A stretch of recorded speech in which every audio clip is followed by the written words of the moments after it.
Let me take you to another San Francisco. It's located in the exact same spot as the city we know today, but it looks vastly different.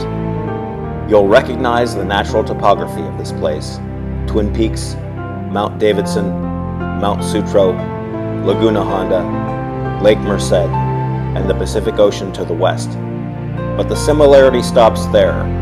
Except for the familiar natural landmarks, what covers the landscape of the place we're about to explore looks nothing like the San Francisco you and I are familiar with.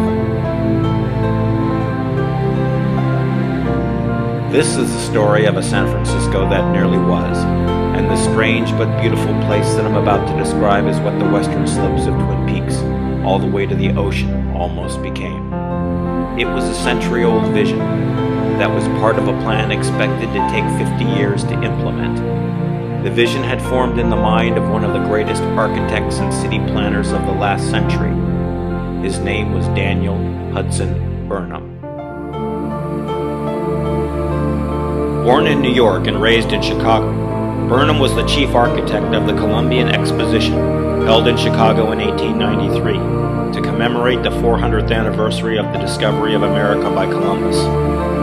After gaining notoriety for his work at the Exposition, and for the design of the Capitol Mall in Washington, D.C., Burnham was invited to San Francisco in 1904 by former Mayor James Phelan.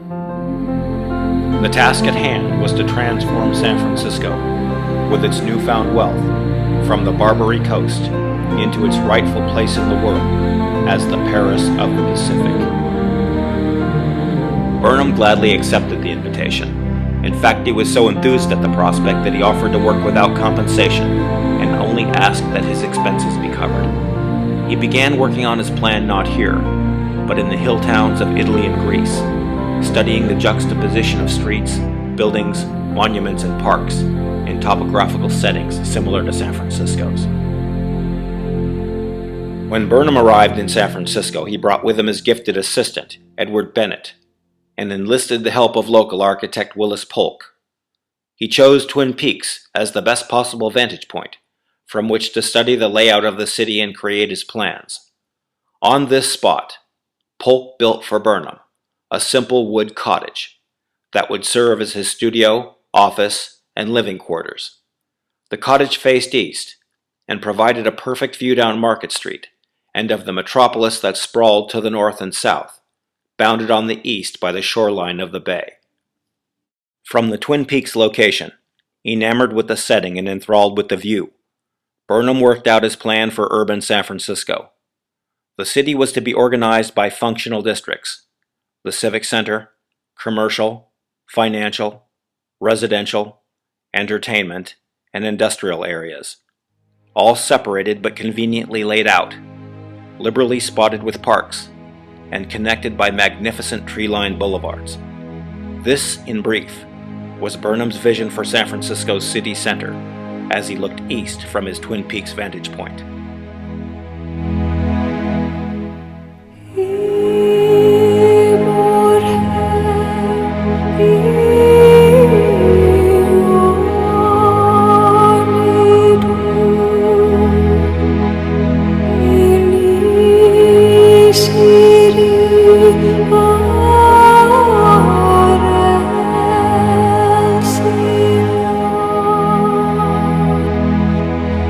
I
urban San Francisco was only half the picture.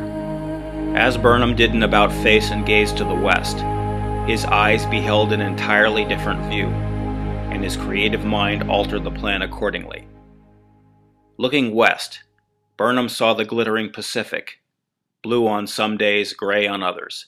He felt strong, cool winds and breathed fresh ocean air.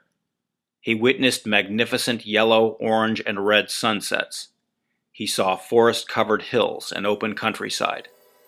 Immediately below him, Burnham saw what was called the San Miguel Valley, formed by the slopes of Twin Peaks, Forest Hill, Mount Sutro, and Mount Davidson. Laguna Honda, a small natural lake, lay near the head of the valley. Lake Merced was at the far end to the southwest.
To Burnham, the western half of San Francisco was a blank slate, and though he was committed to preserving the land as open space, in his early 20th century mind it was simply not good enough to leave the natural setting alone. The entire southwest portion of the city, from Twin Peaks to Lake Merced, was to be transformed into a vast parkland, contrasting to the urban setting of the eastern half of the city.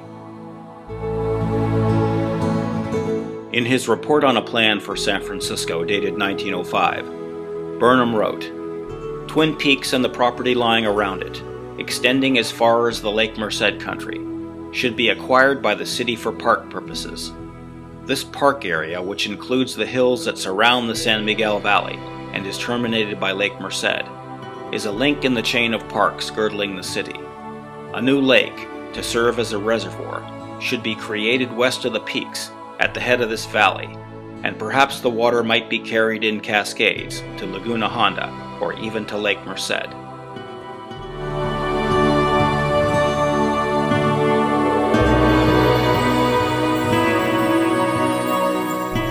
Twin Peaks ought not only be a public park, but a center for great public festivals, in which the natural beauties of city and county would be the chief attraction. Every improvement directed toward this end would contribute to the growth and beauty of the city. West from Twin Peaks would stretch the valley to the lakes and ocean.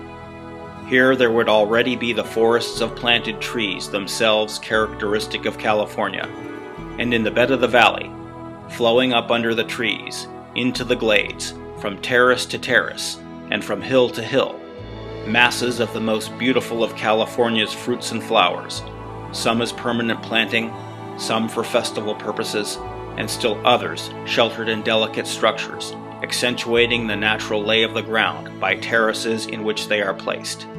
By night, the chain of forest glades will be outlined in their undulations from hill to hill by permanent or temporary illuminations.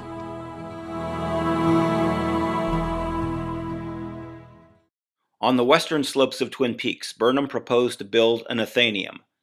It was to be an institution dedicated to the promotion of art and culture. Burnham wrote, "High in the hills grouped about Twin Peaks, yet sheltered by them, it is proposed to establish an Athenaeum. It should receive some few of the greatest works of art. It would consist of courts, terraces, and colonnaded shelters. These latter would be arranged after the manner of the great poecile of the Villa Hadrian near Rome. This consists of a wall so built as to collect warmth from the sun and afford protection from the wind. There would also be protected or colonnaded terraces commanding the principal views of the city and parkland. These, too, might be modeled on similar terraces commanding the principal views in the Villa Hadrian overlooking the Valley of Tempe. In Burnham's plan, a waterfall pours down from a lake just below the Athenaeum into the valley below. A 300-foot-tall female statue christened San Francisco stands at the head of the structure and gazes toward the Pacific.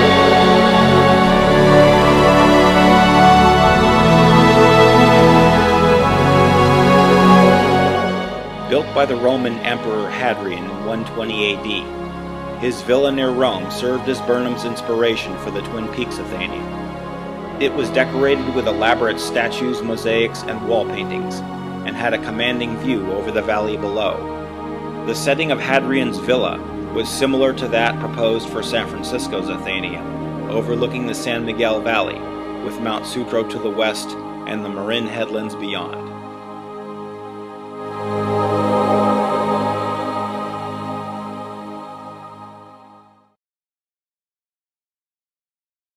Burnham wrote, "To the north of Twin Peaks lies a natural hollow, bounded by Clarendon and Parnassus Avenues, Clayton and Stanton Streets.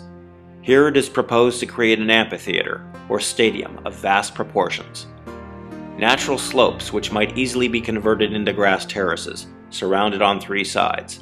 Its southern side runs to an elevation of 800 feet, and commands not only the field below, but a fine view of the Golden Gate beyond." This amphitheater would recall by its location the stadium in the hills at Delphi, which overlooks the Gulf of Corinth, and the Theater of Dionysus at the foot of the Acropolis, from which the Piraeus and the Sea of Aegina come finally into view. In it might be held the horse show, polo matches, football, lacrosse, and other games.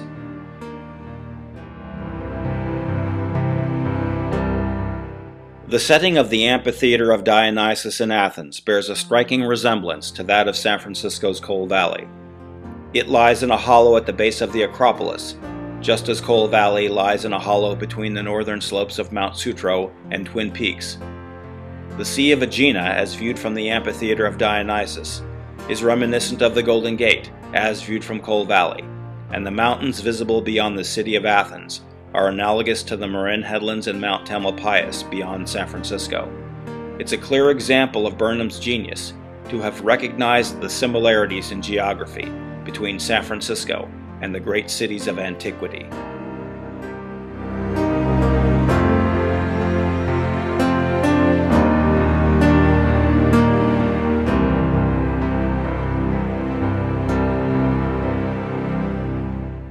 Burnham saw the western slopes of Twin Peaks as a fitting place to bring new life into the world. He proposed for this location an institution called the Maternity, which was to be a birthing center for San Francisco's expectant mothers. Of this, Burnham writes, "It is suggested, as shown on the plan, that choice be made of a site for a maternity. It is thought that the influence of such an establishment, in surroundings of most ideal character, yet not far removed from the city, would be of great moral value. The proposed location of the maternity is in the vicinity of what today remains an open area on San Francisco's Panorama Drive. The facility's location would have provided new mothers a healthy, inspirational environment, with fresh, clean air blown in from the sea, and amazing views of the valley, lakes, hills, forests, and ocean to the west."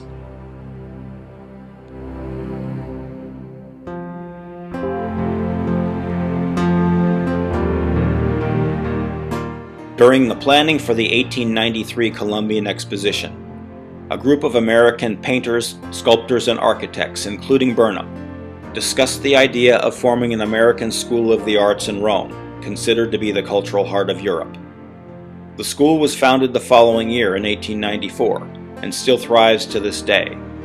It was Burnham's inspiration for a similar academy to be established on the southeastern slope of Twin Peaks. Burnham wrote, "The plans for Twin Peaks include a collective center or academy, which is to be arranged for the accommodation of men in various branches of intellectual and artistic pursuits. Here they will be grouped for independent study or collaboration, and will enjoy the constant inspiration of ideal surroundings, an association the city will do well to cultivate.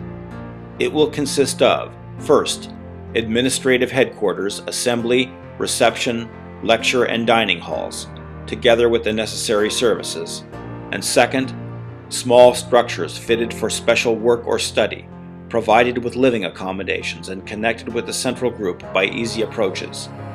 These structures might be grouped under the three heads of letters, science, and art. A little open-air theater after the ancient Greek model would form part of this scheme.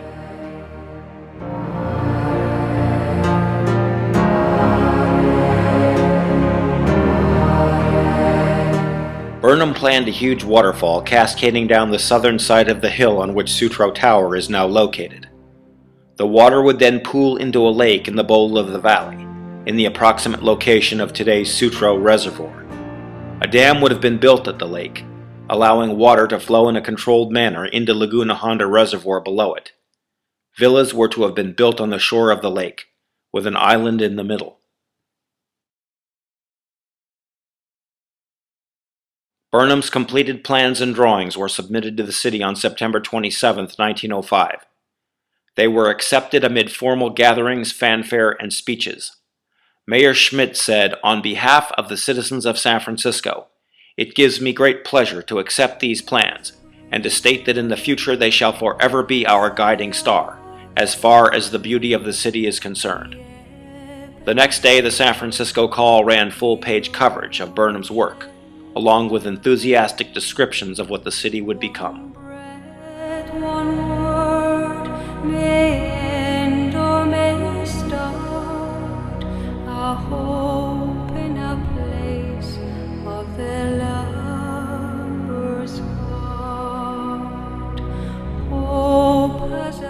All that remained was to begin raising the necessary capital and put the forces of civil engineering and construction into effect, to make Burnham San Francisco a reality.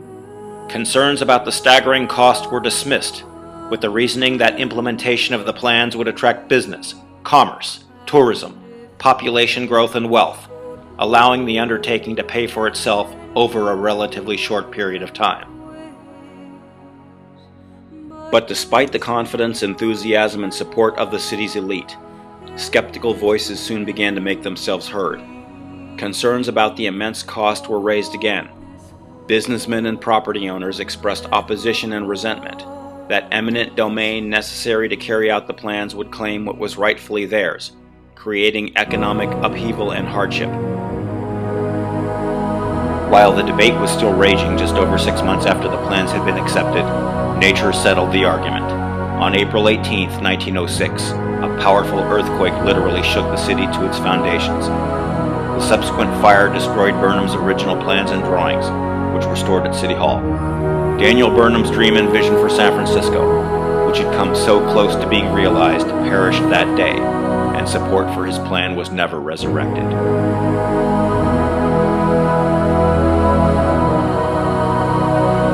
It is ironic that the very forces of nature that had created the magnificent setting that inspired Daniel Burnham's vision were in large part also responsible for his vision's demise. The outcome serves as a reminder that we as humans and the cities we create, no matter how beautiful, are only temporary features on this landscape, and we are powerless to bend nature's will. But Daniel Burnham's story also serves as a testimony to the human spirit, in that regardless of our faults or our mortality, we will strive to make our world a better place.